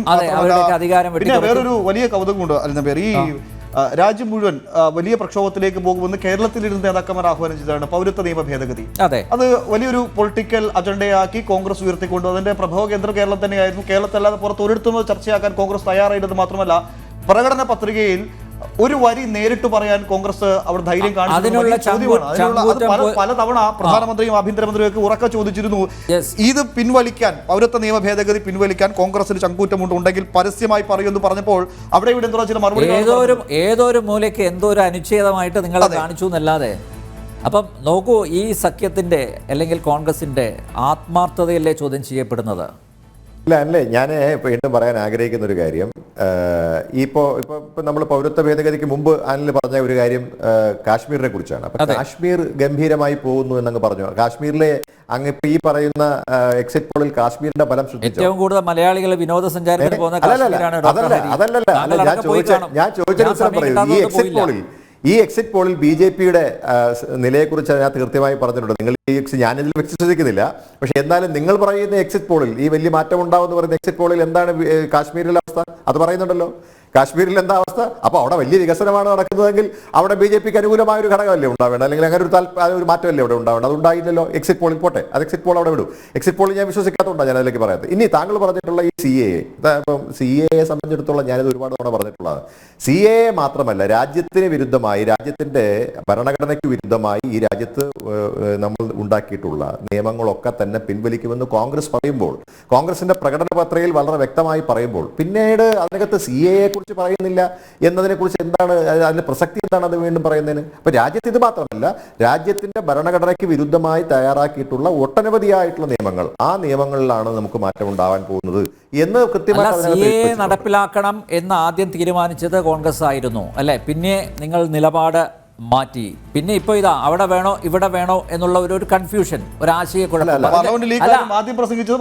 മൻമോഹൻ സിംഗ് ആണ്. അതിന്റെ ഭാഗമായിട്ട് തന്നെയല്ലേ നിങ്ങൾ ഇതിനെ ഒരു മൂലയിലേക്ക് ഒതുക്കിയത്? CAA നിലപാട് ഇല്ല, CAA നടപ്പാക്കുക എന്ന് പറയുമ്പോൾ നിങ്ങളിപ്പോൾ നടപ്പാക്കിയതുപോലെ, അല്ലെങ്കിൽ ഇപ്പോൾ BJP നടപ്പാക്കിയതുപോലെ ഒരു തലത്തിലല്ല. നിങ്ങൾ എന്താണ് CAA-യുടെ പ്രശ്നം? എന്താണ് CAA എന്ന് പറയുന്നത്? നമ്മുടെ രാജ്യത്തിന്റെ ഭരണഘടനാ പ്രകാരം രാജ്യത്ത് പൗരത്വം എന്ന് പറയുന്നത് നമുക്കൊരു മതത്തിന്റെ അടിസ്ഥാനത്തിൽ കൊടുക്കാൻ പാടില്ല. ബിക്കോസ് നമ്മുടെ രാജ്യം എന്ന് പറയുന്നത് ഒരു സെക്യുലർ രാജ്യമാണ്. അതുകൊണ്ട് തന്നെ സ്വാഭാവികമായിട്ട് പൗരത്വം എന്നത് നമുക്ക് ഒരു രാജ്യത്ത് ഒരു മതത്തിന്റെ അടിസ്ഥാനത്തിൽ കൊടുക്കാനായിട്ട് കഴിയില്ല എന്ന് ഭരണഘടനാ വിരുദ്ധമായ കാര്യത്തെയാണ് നമ്മൾ ചൂണ്ടിക്കാണിച്ചത്. പൗരത്വം കൊടുക്കുന്നതിന് മറ്റ് ഒരുപാട് ഓപ്ഷൻസ് ഉണ്ട്. ആ ഓപ്ഷൻസ് ആണ് നമ്മൾ പറയുന്നത്. അതിന് കൊടുക്കുക, ഒരു കുഴപ്പമില്ല. പക്ഷേ ഇവിടെ പ്രശ്നം എന്താണ്? ഇവിടെ ഇപ്പോൾ നിങ്ങൾ പൗരത്വം ആൾറെഡി കൊടുത്തു കഴിഞ്ഞാൽ കൊടുത്തതിന്റെ അടിസ്ഥാനം എന്താണ്? മതമാണ് പൗരത്വം കൊടുത്തതിന്റെ അടിസ്ഥാനം. അതെയാണ് കോൺഗ്രസ് പാർട്ടി എതിർത്തിട്ടുള്ളത്. അല്ല, അപ്പൊ പൗരത്വം കൊടുക്കുന്നതിനകത്തൊന്നും നമുക്ക് നിലപാട് ആദ്യം പ്രഖ്യാപിച്ചത് BJP അല്ല ശ്രീ ഡോക്ടർ ഗിരി. ഇത് ആദ്യം മൻമോഹൻ സിംഗ് ആണ്. മൻമോഹൻ സിംഗ് പാർലമെന്റിൽ നടത്തിയ പ്രസംഗം ഇപ്പോഴും ദൂരദർശന്റെ സൈറ്റിലൊക്കെ ലഭ്യം. അദ്ദേഹം പറഞ്ഞതാണ് പാകിസ്ഥാനിലും ബംഗ്ലാദേശിലും പീഡനം അനുഭവിക്കുന്ന മതന്യൂനപക്ഷങ്ങൾ, പാകിസ്ഥാനിലും ബംഗ്ലാദേശിലും പീഡനം അനുഭവിക്കുന്ന മതന്യൂനപക്ഷങ്ങൾ എന്തായാലും അവിടുത്തെ മുസ്ലിം വിഭാഗമല്ലല്ലോ. അവിടെ ആരോ ആയിക്കോട്ടെ, അവിടെ സിഖുകാരായിക്കോട്ടെ, ഹിന്ദുക്കളായിക്കോട്ടെ, മുസ്ലിങ്ങളായിക്കോട്ടെ, ക്രിസ്ത്യാനികളായിക്കോട്ടെ, നിങ്ങൾ എന്തിനാണ് ഈ വേർതിരിവ് ഉണ്ടാക്കുന്നതെന്ന് നമ്മൾ ചോദിച്ചു. അതാണ് സാർ പറഞ്ഞത്. പ്രത്യേക വിഭാഗത്തിന് വേദന ഉണ്ടാവില്ല. നമ്മുടെ രാജ്യത്തേക്ക് കടന്നു കയറിയവർ, അത് ആ ഒരു കണക്ക് നിങ്ങൾ പരിശോധിച്ച് നോക്കൂ. അത് ഏത് മതവിഭാഗത്തിൽപ്പെട്ടവരാണ്? അനിലേ, ഇതിനകത്ത് അതാണ് ഞാൻ പറഞ്ഞത്. അതിനിപ്പോ ആർക്ക് അതിനകത്തൊരു മതം എന്തിനാണ് നോക്കുന്നത്? നമ്മുടെ രാജ്യത്തേക്ക് കടന്നു വരുന്ന അല്ലെങ്കിൽ കടന്നു കയറുന്നതിനകത്ത് ചിലപ്പം മുസ്ലിങ്ങളുണ്ടാവും, ക്രിസ്ത്യാനികളുണ്ടാവും, ജൂതന്മാരുണ്ടാവും, അല്ലെങ്കിൽ മറ്റേതെങ്കിലും വിഭാഗത്തിൽപ്പെട്ടവരുണ്ടാവുന്നേ.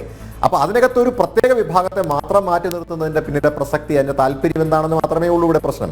അതല്ലാതെ മറ്റെന്തെങ്കിലും അടിസ്ഥാനത്തിൽ അത് നിങ്ങൾക്ക് അത് കൊടുക്കാൻ അല്ലെങ്കിൽ പൗരത്വം കൊടുക്കുന്നതിനകത്ത് ഞങ്ങളാരും എതിർപ്പില്ല. ഇവിടെ പൗരത്വം കൊടുക്കുന്ന ആരാണ് സാർ തടഞ്ഞിരിക്കുന്നത്? എന്താ പ്രശ്നം? സാധാരണഗതിയിൽ രാജ്യത്തിന്റെ ഭരണഘടന അപേക്ഷിക്കുന്ന ഏതൊരാൾക്കും പൗരത്വം ലഭിക്കും, അതിൽ ഒരു തർക്കവുമില്ല. ഈ അതാണ് പറഞ്ഞത്. പറഞ്ഞ പക്ഷേ അതൊരു പ്രത്യേക വിഭാഗത്തിൽപ്പെട്ട രാജ്യങ്ങളിലെ മതം ന്യൂനപക്ഷമായതുകൊണ്ട് പീഡനം അനുഭവിക്കുന്നത് കൊണ്ട് നാട് വിടേണ്ടി വന്ന ആളുകൾക്ക് പ്രത്യേക പരിഗണന നൽകണമെന്ന് ആവർത്തിച്ച് പറഞ്ഞത് അന്ന് CPM-ന്റെ ദേശീയ സെക്രട്ടറി ആയിരുന്ന സീതാറാം യെച്ചൂരിയും ഒപ്പം പ്രകാശ് കാരാട്ടും ഒപ്പം മൻമോഹൻ സിംഗുമാണ് പറഞ്ഞത്. അതിലെന്താണ് തർക്കമെന്ന് ഇപ്പോഴും മനസ്സിലാവുന്നതിലും അല്ല, അതൊരു ഒരു പ്രത്യേക വിഭാഗത്തെ മാറ്റി നിർത്തുന്നതിനോടുള്ള യോജിപ്പാണ് പറഞ്ഞത്. അതൊക്കെ എല്ലാവർക്കും കോമൺ ആവട്ടെ. അതെന്തുകൊണ്ടാണ്? രാജ്യത്തിന്റെ ഭരണഘടന അത് നിഷ്കർഷിക്കുന്നത് കൊണ്ടാണ്. ഭരണഘടന എന്താ പറയുന്നത്? നമ്മുടെ ഒരു സെക്യുലർ രാജ്യമാണ്. അങ്ങനെ ഒരു സെക്യുലർ രാജ്യം ഏതെങ്കിലും ഭരണഘടനയിൽ എവിടെയെങ്കിലും നമ്മുടെ രാജ്യം ഒരു ഹിന്ദു മതമെന്നോ നമ്മുടെ രാജ്യം ഇസ്ലാം മതമാണോ അല്ലൊന്നും പറഞ്ഞിട്ടില്ലല്ലോ. നമ്മൾ ഈ നിമിഷം വരെ നാളെ എന്താവും എനിക്കറിയില്ല. മതേതരത്വം അല്ല, ഇതൊക്കെ ഒരു പ്രത്യേക മതത്തിന് മാത്രം ബാധകമാക്കിയുള്ള നിങ്ങളുടെ ആ പ്രീണന നയമുണ്ടല്ലോ, അതുകൂടി ചോദ്യം ചെയ്യപ്പെടുന്നുണ്ട്.